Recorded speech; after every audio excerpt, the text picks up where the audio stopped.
तुमर एमिति भी सांग थे जे कि एग्जाम अल्प दिन पूर्व पढ़ती आउ सेतिकी भी पढ़ी 90 ରୁ 95% मार्क आनी था।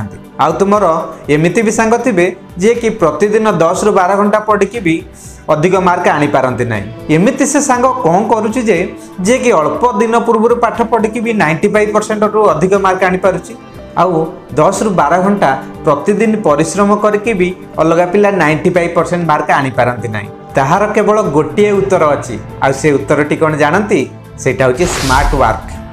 आज मु आपन को कहवा को जाउची आपण आपण पढ़ारे किपरि स्मार्ट वर्क करि परिबे जेपरि आपण कम पढ़ी भी परीक्षा रे अधिक मार्क आनी परिबे। देखंतु बहुत पिला अछंती जे कि 12 घंटा 14 घंटा परिश्रम करूचंती किंतु कॉम्पिटिटिव एग्जाम रे सिलेक्शन होई पारुना। किंतु किछि पिला एपरि भी अछंती जे कि बहुत कम समय पाठ पढ़ी मध्य भल भल कॉम्पिटिटिव एग्जाम क्लियर कर दउचंती। से माने केवल स्मार्ट वर्क करिथांती निजर बुद्धि खटाई पाठ पढ़ी थांती। से स्मार्ट वर्क किपरि आपण करि परिबे आ आपण को पढ़ारे इंप्रूव आनी परिबे एई वीडियो रे हमें जानिबा। वीडियोटी को पूरा देख सबू बुझी जीवो। ध्यान देकी एहा को सुनो एई पॉइंट गुडी को मने रख। सर्वप्रथम पॉइंट बा पॉइंट 1 हैला गोल्डन आवर मेथड आउ एहा साइकोलॉजिकली प्रूव अटे। देख जेते बेले भी तुम्हें सकाळु उठुच से 4टा बेल होइथाउ 5टा बेल होइथाउ 6टा बेल होइथाउ किंबा 7टा बेल होइथाउ से उठिबार प्रथम गोटे घंटा होउची सारा दिनर गोल्डन आवर। ए गोटे घंटा रे तुम्हें जेते एफिशिएंसी रे पढ़िबो आ जेते पाठ मन रहिबो पूरा दिन पढ़िले भी सेतिकी पाठ मन रहिबोनी। जदि यही उठिबार गोटे घंटा बेकार हो गला ताले तुमर पूरा दिनटी बेकार हो जाए थाए। किंतु ये गोटे घंटा जदि तुम्हें मन देकी पढ़ी थाओ ताले सारा दिन तुम मन भल रही थाए एवं पाठरे मध्य मन लगी थाए।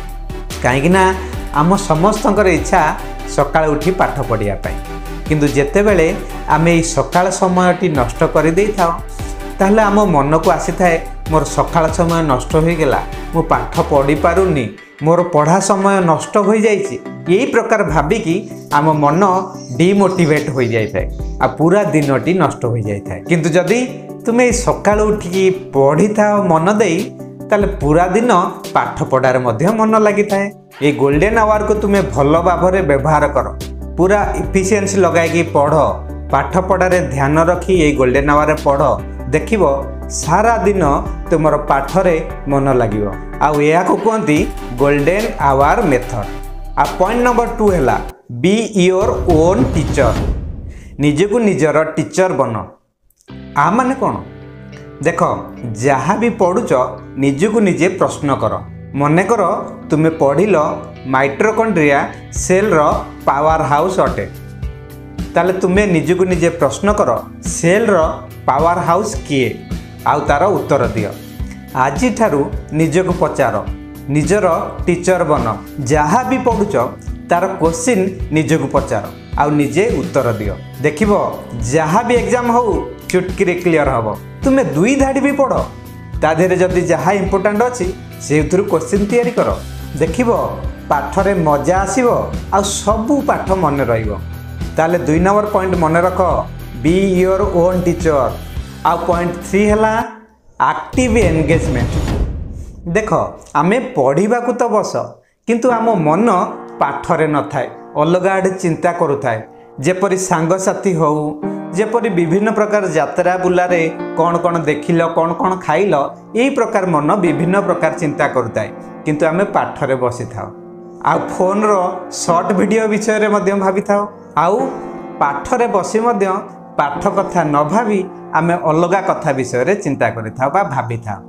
मन रख जेते बेले भी आमे पाठ पढ़ुच आमर पूरा मन खाली रहिबा दरकार केवल पाठ उपरे आमर मन लागिबा दरकार अलग कथा कदापि भाबिबा उचित नुहे।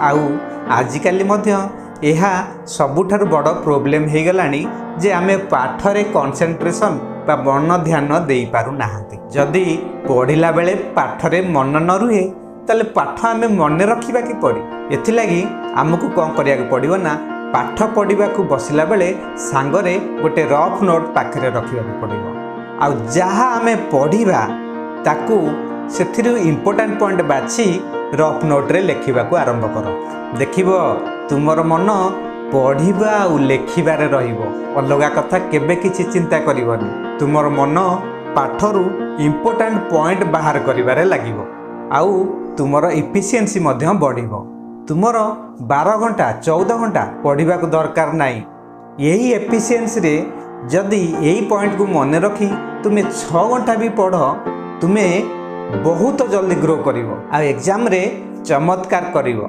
समस्त को चमकई दब यह थिला कम पढ़ी अधिक मार्क रखिबार 3टी पॉइंट यह पाठरे व्यवहार करिक देख आ 21 दिन पर मते कमेंट करी जणाओ तुमर केते इम्प्रूव होई वीडियो टेट रखिबा वीडियो जदि तुमको भल लगी था ताले मते कमेंट करिक जणाइबो आ नुआ वीडियो देखिबा को मो चैनल टी को सब्सक्राइब कर दबो आ आवश्यक थिबा पिला को ए वीडियो टी शेयर करिवो पुनी बेटा अब आ एक नुआ वीडियो रे रहउची नमस्कार।